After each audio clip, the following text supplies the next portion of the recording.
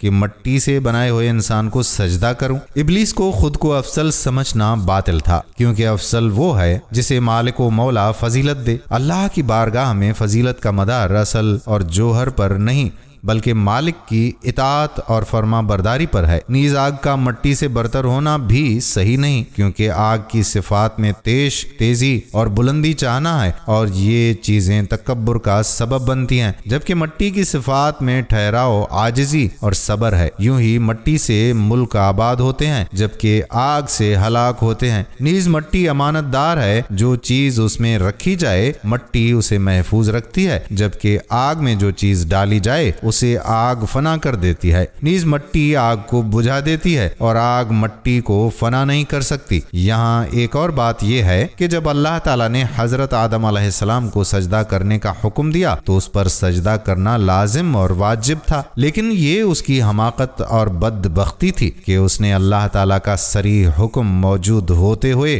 اس کے مقابلے میں قیاس کیا، اور جو قیاس نص کے خلاف ہو وہ ضرور مردود ہے۔ یہاں ایک سوال ہے کہ اللہ تعالیٰ نے فرشتوں کو حکم دیا تھا کہ وہ حضرت آدم علیہ السلام کو سجدہ کریں تو انہوں نے سجدہ کر لیا، لیکن ابلیس تو فرشتہ نہیں تھا، پھر اسے سجدہ نہ کرنے پر مردود کیوں کر دیا گیا؟ اس کا جواب یہ ہے کہ سجدے کا حکم صرف فرشتوں کو ہی نہیں ابلیس کو بھی تھا، جیسا کہ قرآن پاک میں صراحت کے ساتھ آیا ہے، اور حضرت آدم علیہ السلام کو سجدہ نہ کرنے میں ابلیس نے کئی گناہوں کا ارتکاب کر دیا، اللہ تعالیٰ کے حکم کی مخالفت کی، اللہ عز و جل کے نبی حضرت آدم علیہ السلام کی تعظیم سے انکار کیا، اللہ پاک کے نبی کی توہین کی کہ انہیں اپنے سے کمتر قرار دیا، حضرت آدم علیہ السلام کے مقابلے میں تکبر کیا، حضرت آدم علیہ السلام کے فضل و شرف پر حسد کیا، مقربین و صالحین یعنی فرشتوں کی جماعت سے جدا راستہ اختیار کیا۔ ان گناہوں کا انجام یہ ہوا کہ ابلیس کی ہزاروں برس کی عبادت و ریاضت برباد ہو گئی، فرشتوں کا استاد ہونے کی عظمت چھن گئی، اسے بارگاہ الہی سے مردود اور ذلیل اور رسوا کر کے نکال دیا گیا، اور پھر توبہ و رجوع کے بجائے مقابلہ کرنے اور سرکشی پر اتر آنے کی وجہ سے قیامت تک کے لیے اس کے گلے میں لعنت کا توق ڈال دیا گیا۔ قرآن مجید میں مختلف مقامات پر اس کا یہ انجام بھی بیان کیا گیا ہے، چنانچہ فرمایا تو یہاں سے اتر جا، بس تیرے لیے جائز نہیں کہ تو اس مقام میں تکبر کرے، نکل جا، بے شک تو ذلت والوں میں سے ہے۔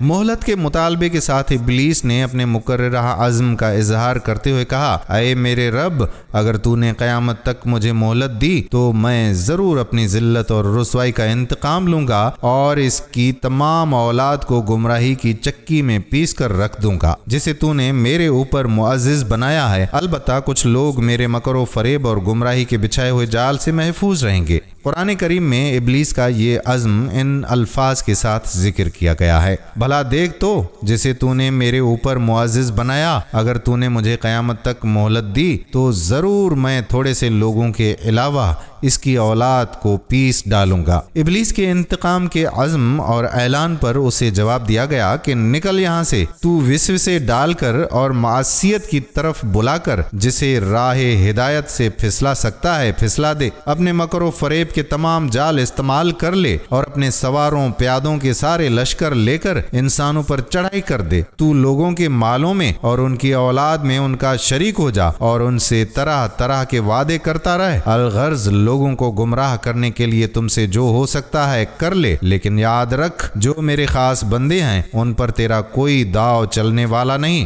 وہ تیرے وسوسے اور فریب کاریوں سے بچ کر گمراہی سے محفوظ رہیں گے۔ یہ جواب قرآن کریم میں ان الفاظ کے ساتھ دیا گیا ہے۔ اللہ نے فرمایا چلا جا تو ان میں جو تیری پیروی کرے گا تو بے شک جہنم تم سب کی بھرپور سزا ہے، اور تو اپنی آواز کے ذریعے جسے پھسلا سکتا ہے پھسلا دے اور ان پر اپنے سواروں اور پیادوں کے ذریعے چڑھائی کر دے، اور مالوں اور اولاد میں تو ان کا شریک ہو جا اور ان سے وعدے کرتا رہ، اور شیطان ان سے دھوکے ہی کے وعدے کرتا ہے، بے شک جو میرے بندے ہیں ان پر تیرا کچھ قابو نہیں۔ ابلیس کا پھسلنا، وسوسے ڈالنا اور معصیت کی طرف بلانا ہے۔ سواروں اور پیادوں کے ذریعے چڑھائی کرنے سے مراد یہ ہے کہ اپنے تمام مکر و فریب کے جال اور اپنے تمام لشکر ان کے خلاف استعمال کر لے۔ مال و اولاد میں شریک ہونے سے مراد یہ ہے کہ جو گناہ مال یا اولاد کے متعلق ہو ابلیس اس میں شریک ہے، مثلا سود اور مال حاصل کرنے کے دوسرے حرام طریقے، اور یوں ہی فسق و ممنوعات میں خرچ کرنا، نیز زکوٰۃ نہ دینا، یہ وہ مالی امور ہیں جن میں شیطان کی شرکت ہے، جبکہ زنا اور ناجائز طریقے سے اولاد حاصل کرنا یہ اولاد میں شیطان کی شرکت ہے۔ اللہ تعالیٰ نے ابلیس کا مطالبہ منظور کرتے ہوئے اسے مہلت دے دی، البتہ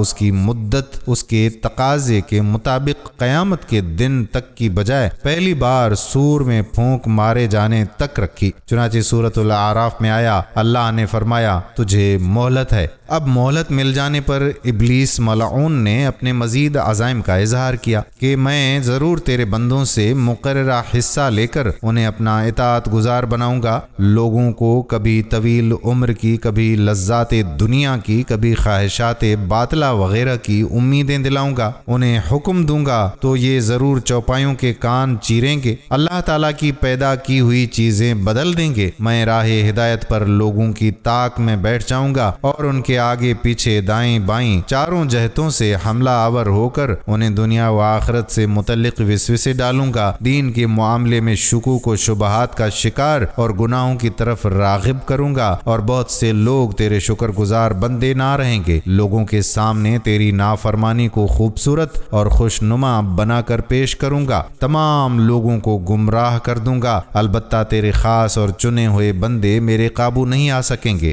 ابلیس نے جب اپنے عزائم کا اظہار کیا تو اللہ تعالیٰ نے اسے جواب بھی دیا، چنانچہ سورۃ اعراف میں ہے کہ اللہ نے فرمایا تو یہاں سے ذلیل و مردود ہو کر نکل جا، بے شک ان میں سے جو تیری پیروی کرے گا تو میں ضرور تم سب سے جہنم بھر دوں گا۔ فرشتوں نے جو سجدہ کیا اس سے متعلق بعض علماء فرماتے ہیں کہ یہ سجدہ اللہ تعالیٰ کے لیے تھا اور حضرت آدم علیہ السلام کے اعزاز کے لیے منہ ان کی طرف تھا، جیسے کعبہ کو منہ کرنے میں ہے، اور بعض علماء فرماتے ہیں کہ یہ سجدہ تعظیم و تکریم کے طور پر حضرت آدم علیہ السلام کو ہی تھا، اور یہ سجدہ باقاعدہ پیشانی زمین پر رکھنے کی صورت میں تھا، تعظیم کے طور پر صرف سر جھکانا نہ تھا، اگرچہ بعض علماء نے صرف سر جھکانا ہی یہاں مراد لیا ہے۔ ناظرین، اب ہم یہاں حضرت حوا رضی اللہ عنہا کی تخلیق، نکاح اور ان کے فضائل بیان کریں گے۔ ناظرین، ابلیس ملعون کو جنت سے نکالنے کے بعد حضرت آدم علیہ السلام کو وہاں آباد کر دیا۔ آپ علیہ السلام جنت میں اکیلے چلتے پھرتے تھے، یہاں آپ علیہ السلام کا کوئی ہم جنس نہ تھا جس سے انسیت حاصل کرتے۔ ایک بار اللہ تعالیٰ نے آپ علیہ السلام پر نیند طاری کر دی، پھر اسی حالت میں آپ علیہ السلام کی بائیں پسلی نکال کر اس سے حضرت حوا علیہ السلام کو تخلیق کیا اور پسلی کی جگہ گوشت رکھ دیا۔ اس عمل کے دوران آپ علیہ السلام کو کسی تکلیف کا کوئی احساس تک نہ ہوا۔ جب آپ علیہ السلام بیدار ہوئے تو اپنے سر کے پاس ایک خوبصورت خاتون کو بیٹھے ہوئے پایا۔ حضرت آدم علیہ السلام نے فرمایا کہ تم کون ہو؟ انہوں نے عرض کی کہ میں عورت ہوں۔ فرمایا تمہیں کیوں پیدا کیا گیا ہے؟ عرض کی کہ اس لیے کہ آپ علیہ السلام مجھ سے سکون حاصل کریں۔ فرشتوں نے حضرت آدم علیہ السلام کے علوم کی وسعت معلوم کرنے کے لیے عرض کی کہ ان کا نام کیا ہے؟ ارشاد فرمایا حوا۔ عرض کی کہ ان کا نام حوا کیوں ہے؟ ارشاد فرمایا کیونکہ یہ ایک زندہ وجود سے پیدا کی گئی ہے۔ یاد رہے کہ حضرت حوا علیہ السلام چونکہ مرد و عورت والے باہمی ملاپ سے پیدا نہیں ہوئی، اس لیے یہ حضرت آدم علیہ السلام کی اولاد نہیں۔ حضرت حوا کی تخلیق کا ایک اہم مقصد یہ تھا کہ حضرت آدم علیہ السلام ان سے سکون حاصل کریں اور ان کی تنہائی دور ہو، جیسا کہ ارشاد باری تعالیٰ ہوا، وہی ہے جس نے تمہیں ایک جان سے پیدا کیا اور اسی میں سے اس کی بیوی بنائی تاکہ اس سے سکون حاصل کرے۔ جب حضرت آدم علیہ السلام نے حضرت حوا علیہ السلام کی طرف دست محبت بڑھانے کا ارادہ کیا تو فرشتوں نے عرض کی کہ اے آدم ٹھہر جائیں، پہلے ان کا مہر ادا کریں۔ آپ علیہ السلام نے فرمایا کہ ان کا مہر کیا ہے؟ فرشتوں نے عرض کی کہ ان کا مہر یہ ہے کہ آپ ہمارے سردار محمد صلی اللہ علیہ وآلہ وسلم پر 3 یا 10 مرتبہ درود پاک پڑھیں۔ چنانچہ آپ علیہ السلام نے درود پڑھا اور فرشتوں کی گواہی سے آپ علیہ السلام کا حضرت حوا سے نکاح ہو گیا۔ ناظرین، حضرت حوا علیہ السلام کو بہت سے فضائل حاصل ہیں، جیسے آپ علیہ السلام کی تخلیق بھی ماں باپ کے بغیر ہوئی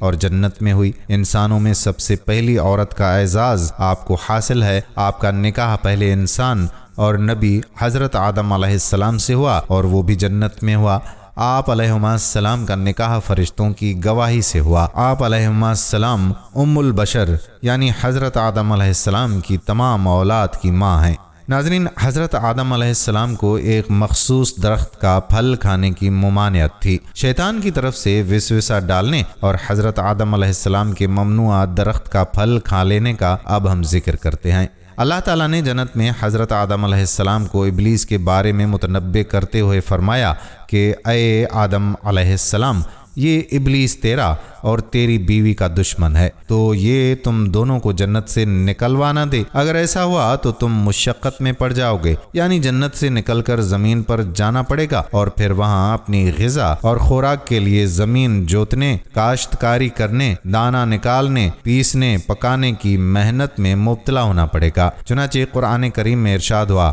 اے آدم، بے شک یہ تیرا اور تیری بیوی کا دشمن ہے، تو یہ ہرگز تم دونوں کو جنت سے نہ نکال دے، ورنہ تو مشقت میں پڑ جائے گا۔ انسانوں کو پیٹ بھر کر کھانا اور سیر ہونے کے لیے پانی مل جائے، نیز تن ڈھانپنے کے لیے کپڑا اور دھوپ سے بچنے کے لیے درختوں کا سایہ میسر آ جائے تو یہ بڑی نعمتیں ہیں۔ حضرت آدم علیہ السلام کو یہ نعمتیں جنت میں بغیر کسی محنت و مشقت کے حاصل تھیں، اور انسان کو ان نعمتوں کی قدر اس وقت ہوتی ہے جب اسے یہ نعمتیں میسر نہ ہوں۔ اس لیے اللہ تعالیٰ نے حضرت آدم علیہ السلام کو شیطان کی دشمنی سے خبردار کرنے کے ساتھ ساتھ ان کے سامنے جنتی نعمتوں کی اہمیت بھی بیان فرمائی کہ جنت میں آپ نہ بھوک محسوس کریں گے، نہ پیاس، نہ اس میں بے لباس ہوں گے اور نہ آپ کو دھوپ لگے گی۔ الغرض ہر طرح کا عیش اور راحت جنت میں موجود ہے اور اس میں محنت اور کمائی کرنے سے بالکل امن ہے، اور اگر آپ جنت سے چلے گئے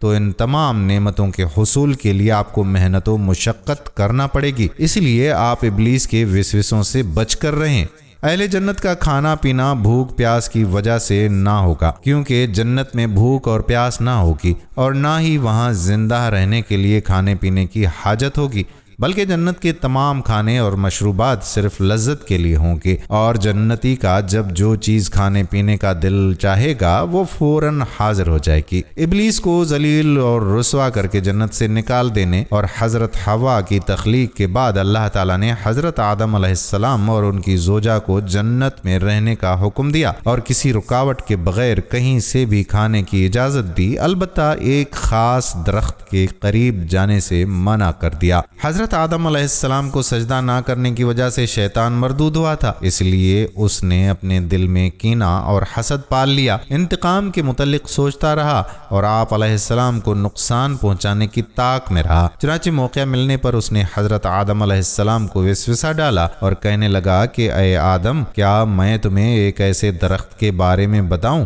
جس کا پھل کھانے والے کو دائمی زندگی حاصل ہو جاتی ہے، اور کیا میں تمہیں ایسی بادشاہ کے متعلق بتا دوں جو کبھی فنا نہ ہوگی اور اس میں زوال نہ آئے گا؟ یہ کہہ کر شیطان نے اللہ تعالیٰ کی جھوٹی قسم کھاتے ہوئے حضرت آدم علیہ السلام سے کہا کہ اس درخت میں یہ تاثیر ہے کہ اس کا پھل کھانے والا فرشتہ بن جاتا ہے یا ہمیشہ کی زندگی حاصل کر لیتا ہے، اور یوں وسوسوں کے ذریعے دونوں کو اس درخت سے کھانے کی طرف لے آیا۔ حضرت آدم علیہ السلام کے دل میں چونکہ اللہ تعالیٰ کے نام کی عظمت انتہا درجے کی تھی، اس لیے آپ علیہ السلام کو گمان بھی نہ تھا کہ اللہ تعالیٰ کی قسم کھا کر کوئی جھوٹ بھی بول سکتا ہے۔ نیز جنت قرب الہی کا مقام تھا اور حضرت آدم علیہ السلام کو بھی اس مقام قرب میں رہنے کا اشتیاق تھا، اور فرشتہ بننے یا ہمیشہ کی زندگی مل جانے سے یہ مقام حاصل ہو سکتا تھا، اس لیے آپ نے شیطان کی قسم کا اعتبار کر لیا۔ پھر حضرت حوا رضی اللہ عنہا اور حضرت آدم علیہ السلام نے اس درخت کا پھل کھا لیا۔ حضرت آدم علیہ السلام نے پھل کھانے سے جو منع کیا گیا تھا، اس ممانعت کو محض مکروہ طنز یہی سمجھتے ہوئے اس میں سے کھایا تھا، یا پھر خاص ایک معین درخت کی ممانعت سمجھتے ہوئے اسی جنس کے دوسرے درخت سے کھایا تھا؟ لیکن بہرحال یہ ایک اجتہادی خطا تھی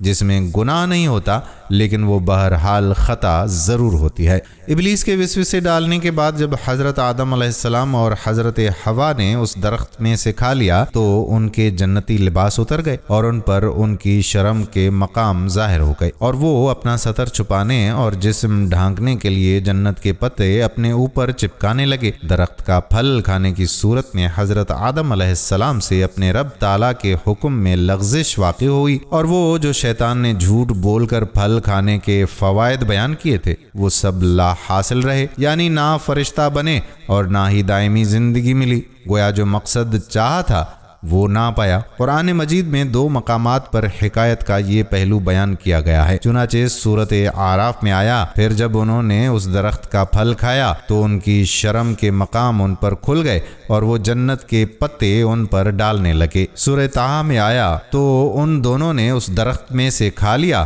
تو ان پر ان کی شرم کے مقام ظاہر ہو گئے اور وہ جنت کے پتے اپنے اوپر چپکانے لگے، اور آدم سے اپنے رب کے حکم میں لغزش واقع ہوئی تو جو مقصد چاہا تھا وہ نہ پایا۔ درخت کا پھل کھانے کے بعد حضرت آدم علیہ السلام اور حضرت حوا کو اللہ تعالیٰ نے عظمت و جلال سے خطاب فرمایا گیا، کیا میں نے تمہیں اس درخت سے منع نہیں کیا تھا، اور میں نے تم سے یہ نہ فرمایا تھا کہ شیطان تمہارا کھلا دشمن ہے؟ حضرت آدم علیہ السلام سے جو کچھ ہوا یہ اگرچہ حقیقی طور پر معصیت نہیں، اس کے باوجود آپ علیہ السلام پر عتاب فرمایا گیا، کیونکہ عام نیک لوگوں کی نیکیاں مقرب بندوں کے نزدیک گناہ کا درجہ رکھتی ہیں۔ مراد یہ ہے کہ حضرت آدم علیہ السلام سے وہ کام ہوا جو ان کی شان کے لائق نہ تھا، اس لیے عتاب فرمایا گیا، اور یہ چیز حضرت آدم علیہ السلام کی عصمت کے منافی نہیں، کیونکہ جان بوجھ کر حکم الہی کی نافرمانی کرنا انبیاء کرام علیہ السلام کے حق میں محال ہے۔ البتہ یہ ممکن ہے کہ ان سے اجتہاد میں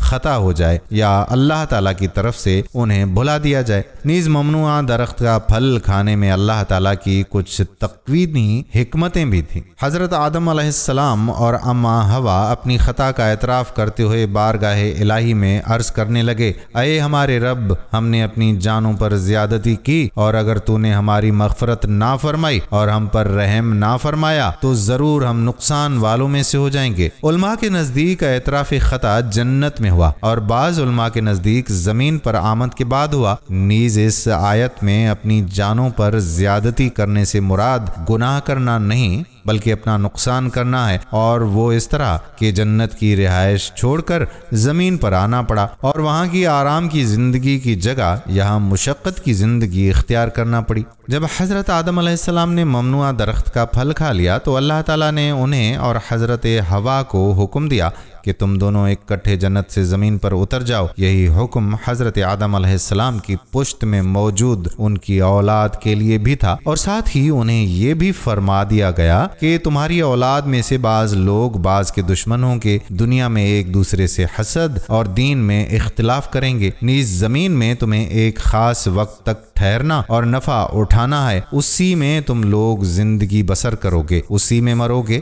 اور اسی سے اٹھائے جاؤ گے۔ اور اے اولاد آدم، اگر تمہارے پاس میری طرف سے کتاب اور رسول کی صورت میں کوئی ہدایت آئے تو جو میری ہدایت کی پیروی کرے گا وہ نہ دنیا میں گمراہ ہوگا اور نہ ہی آخرت میں بدبخت ہوگا، کیونکہ آخرت کی بدبختی دنیا میں حق راستے سے بہکنے کا نتیجہ ہے۔ تو جو کوئی اللہ تعالیٰ کی کتاب اور اس کے برحق رسول کی پیروی کرے اور ان کے حکم کے مطابق چلے، وہ دنیا میں گمراہ ہونے سے اور آخرت میں اس گمراہی کے عذاب و وبال سے نجات پائے گا۔ اور میری ہدایت کی پیروی کرنے والوں کو نہ قیامت کی بڑی گھبراہٹ کا خوف ہوگا اور نہ ہی وہ غمگین ہوں گے، بلکہ بے غم جنت میں جائیں گے۔ اور جو لوگ کفر کریں گے اور میری آیتوں کو جھٹلائیں گے وہ ہمیشہ کے لیے جہنمی ہوں گے۔ قرآن کریم کی مختلف صورتوں میں یہ بات واضح فرمائی گئی۔ اللہ نے فرمایا تم اتر جاؤ، ایک دوسرے کا دشمن ہے اور تمہارے لیے زمین میں ایک وقت تک ٹھہرنا اور نفع اٹھانا ہے۔ فرمایا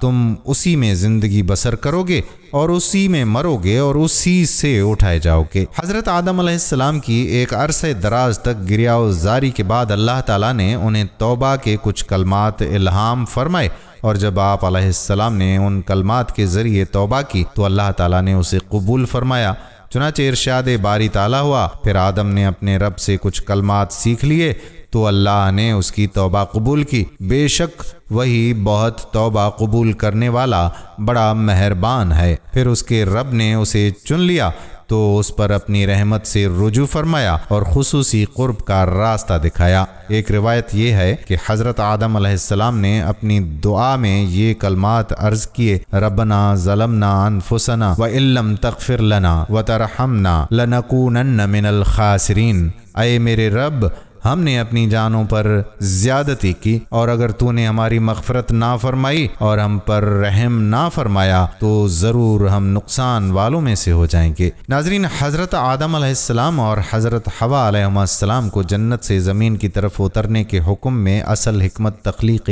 آدم کے اصل مقصد کو پورا کرنا تھا کہ انسانوں کے لیے ایک دارالامتحان قائم ہو، نبیوں، ولیوں اور صالحین کے اعمال اور شان واضح ہوں اور نیک و بد کا فرق نمایاں ہو، انبیاء علیہ السلام کے ذریعے نیکی و تقوی کے اعلیٰ معیار قائم ہوں اور ان کی زندگیاں عام انسانوں کے لیے لائق اتباع، نمونہ اور آئیڈیل بن جائیں۔ اور ان انبیاء علیہ السلام کی فہرست میں چونکہ آدم علیہ السلام بھی داخل ہیں تو یہ سب فضائل انہیں بھی دینا مقصود تھا۔ حضرت آدم علیہ السلام کا جنت سے زمین پر تشریف لانا شیطان کی کامیابی ہرگز نہیں، نیز حضرت آدم علیہ السلام تو عارضی طور پر جنت سے زمین پر تشریف لائے ہیں اور قیامت کے دن اپنی بے شمار اولاد کے ساتھ ہمیشہ کے لیے جنت میں تشریف لے جائیں گے، جبکہ ابلیس مردود تو ہمیشہ کے لیے جنت سے نکال دیا گیا اور بروز قیامت یہ ہمیشہ کے لیے جہنم میں جائے گا۔ تو در حقیقت ناکامی اور نامرادی شیطان کا ہی مقدر بنی اور حضرت آدم علیہ السلام بہرحال کامیاب ہی رہے۔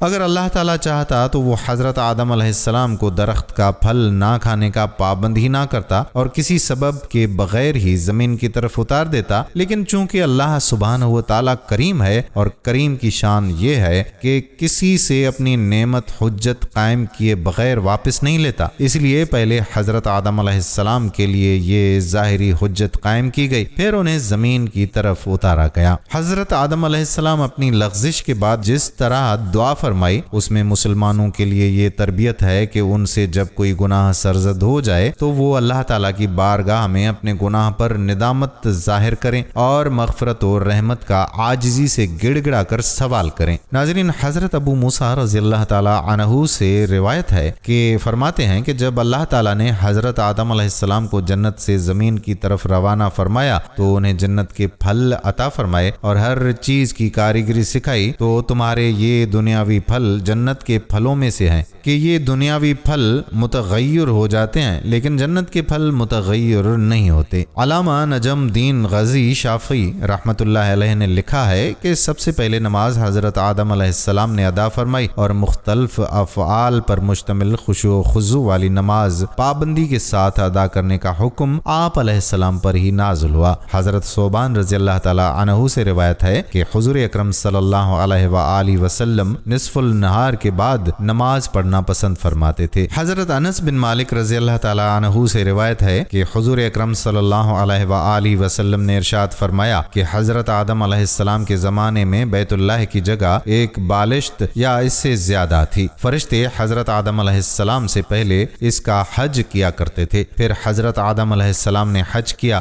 ایک مقام پر فرشتوں نے ان کا استقبال کیا اور عرض کی کہ اے آدم علیہ السلام، آپ کہاں سے تشریف لا رہے ہیں؟ انہوں نے فرمایا کہ میں نے بیت اللہ کا حج کیا ہے۔ فرشتوں نے عرض کی کہ بے شک آپ سے پہلے صرف فرشتوں نے حج کیا تھا۔ حضرت وہب بن منبہ رحمۃ اللہ علیہ فرماتے ہیں کہ جب اللہ تعالیٰ نے حضرت آدم علیہ السلام کی توبہ قبول فرمائی اور انہیں مکہ کی طرف سفر کرنے کا حکم دیا تو زمین کو ان کے لیے لپیٹ دیا گیا، یہاں تک کہ آپ علیہ السلام مکہ مکرمہ پہنچ گئے۔ مقام بطح میں فرشتوں کی آپ علیہ السلام سے ملاقات ہوئی تو انہوں نے خوش آمدید کہا اور عرض کی کہ اے آدم علیہ السلام، ہم آپ کے حج کی نیکی کے منتظر تھے جب ہم نے آپ سے 2000 سال پہلے اس بیت اللہ کا حج کیا ہے۔ تعمیر کعبہ کے بعد اللہ تعالیٰ نے حضرت جبرائیل علیہ السلام کو حکم دیا تو انہوں نے آپ علیہ السلام کو حج کے تمام احکام سکھا دیے، پھر وہ آپ علیہ السلام کے ساتھ چلے یہاں تک کہ انہیں عرفات، مزدلفہ، منا اور جمرات کے مقام پر ٹھہرایا اور اللہ تعالیٰ نے آپ علیہ السلام پر نماز، زکوٰۃ، روزہ اور غسل جنابت کے احکام نازل کیے۔ حضرت عبداللہ بن عباس رضی اللہ تعالی عنہ فرماتے ہیں کہ حضرت آدم علیہ السلام نے ہند سے پیدل چل کر 40 مرتبہ حج کی سعادت حاصل کی۔ ایک موقع پر اللہ تعالیٰ نے حضرت آدم علیہ السلام کی قیامت تک ہونے والی اولاد سے اپنی ربوبت اور وحدانیت کا عہد لیا اور انہیں اس کو گواہ بنایا، چنانچہ اس کا ذکر کرتے ہوئے ارشاد فرمایا، قرآن مجید میں ہے، اور اے محبوب یاد کرو جب تمہارے رب نے اولاد آدم کی پشت سے ان کی نسل نکالی اور انہیں خود ان پر گواہ بنایا اور فرمایا کیا میں تمہارا رب نہیں؟ سب نے کہا کیوں نہیں، ہم نے گواہی دی۔ تفسیر خازن میں ہے کہ یہ ذریت نکالنا اسی ترتیب کے ساتھ ہوا جس طرح دنیا میں انہوں نے ایک دوسرے سے پیدا ہونا تھا، یعنی حضرت آدم علیہ السلام کی پشت سے ان کی اولاد اور اولاد کی پشت سے ان کی اولاد، اسی طرح قیامت تک پیدا ہونے والے لوگ نکالے گئے۔ اللہ تعالیٰ نے ان کے لیے ربوبیت اور وحدانیت کے دلائل قائم فرما کر اور عقل دے کر ان سے اپنی ربوبیت کی شہادت طلب فرمائی تو سب نے کہا کہ کیوں نہیں، ہم نے اپنے اوپر گواہی دی اور تیری ربوبیت اور وحدانیت کا اقرار کیا۔ اللہ تعالیٰ نے اس عہد میثاق کی حکمت بھی بیان فرمائی ہے، چنانچہ ارشاد باری تعالیٰ ہوا، یہ اس لیے ہوا تاکہ تم قیامت کے دن یہ نہ کہو کہ ہمیں اس کی خبر نہ تھی، یا یہ کہنے لگو کہ شرک تو پہلے ہمارے باپ دادا نے کیا اور ہم ان کے بعد اولاد ہوئے، تو کیا تو ہمیں اس پر ہلاک فرمائے گا جو اہل باطل نے کیا۔ یعنی اے اللہ کی ربوبیت کا اقرار کرنے والوں، یہ گواہ بنانا اس لیے تھا تاکہ قیامت کے دن یہ نہ کہہ سکو کہ ہم جو کفر و شرک میں مبتلا ہیں ہمیں اس میں ہمارا قصور نہیں، کیونکہ ہمیں خبر ہی نہ تھی کہ تو ہمارا رب عزوجل ہے اور تیرے سوا کوئی بھی رب نہیں، اور اے رب کریم تو بے خبر کو نہیں پکڑتا، لہٰذا ہمیں چھوڑ دے اور عذاب نہ دے، اور نہ ہی یہ کہہ سکو کہ ہم کفر و شرک میں اس لیے بے قصور ہیں کہ ہمارے باپ دادا مشرک تھے، ہم تو ان کی وجہ سے شرک میں مبتلا ہوئے، قصور ان کا ہے نہ کہ ہمارا۔ انہیں یہ باتیں کہنے کا حق اس لیے نہ ہوگا کہ جب ان سے عہد میثاق لے لیا گیا اور یہ بات ان کے دلوں کی تہ میں رکھ دی گئی اور اس عہد کی یاد دہانی کے لیے ان کے پاس رسول آئے اور انہوں نے اس عہد کو یاد دلایا، کتابیں اتریں اور ان کے سامنے حق بیان کر دیا گیا، تو اب یہ عذر پیش کرنے کا ان کے پاس موقع نہ رہا۔ ناظرین، یہ تھا قصہ ہمارے دادا حضرت آدم علیہ السلام کی پیدائش کا۔ اگلی ویڈیو میں حابیل اور قابیل کا واقعہ آپ کی خدمت میں پیش کریں گے۔ امید ہے کہ آپ آخر تک جڑے رہے رہے ہوں گے۔ بتائیے گا کہ آج کی ویڈیو آپ کو کیسی لگی۔ آنے والی ویڈیو تک آپ کا اپنا میزبان قادر بخش کلہوڑو آپ سے اجازت چاہتا ہے۔ اللہ حافظ۔